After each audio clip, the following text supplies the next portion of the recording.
আজকের রেসিপি সুস্বাদু মশলা পাস্তা। মশলা পাস্তা বানাবার জন্য প্রথমে জল গরম করে নেব এবং তার মধ্যে দিয়ে দেব পাস্তা। এবার সামান্য তেল ও লবণ দিয়ে দেব। পাস্তাটা সেদ্ধ হয়ে এলে তার মধ্যে একটি ম্যাগি ভেঙে দিতে পারেন। 4 থেকে 5 মিনিট পাস্তাগুলি গরম জলে সিদ্ধ করে নেব। কড়াইতে 2 চামচ সরষের তেল বা যে কোনো রান্নার তেল দিয়ে দেব।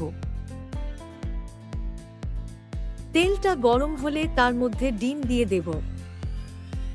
এরকম সহজ ও সুস্বাদু রান্নার রেসিপি পেতে আমার চ্যানেলটি সাবস্ক্রাইব করুন। ডিমের মধ্যে দিয়ে দেব সামান্য লবণ, হলদি গুঁড়ো, লঙ্কা গুঁড়ো, জিরে গুঁড়ো।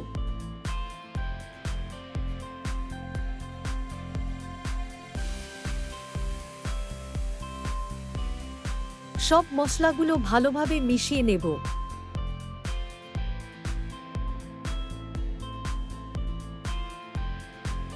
এবার এতে সেদ্ধ করা পাস্তাগুলো দিয়ে দেব।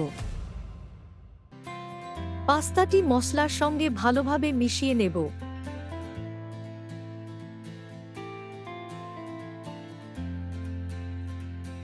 সবশেষে একটি ম্যাগি মশলা ও সামান্য গোলমরিচ গুঁড়ো দিয়ে ভালোভাবে মিশিয়ে নেব।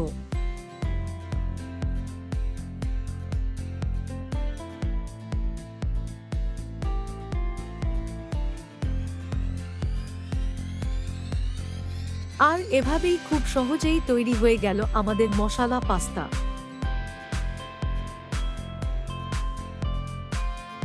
এরকম সহজ ও সুস্বাদু রান্নার রেসিপি পেতে আমার চ্যানেলটি সাবস্ক্রাইব করুন।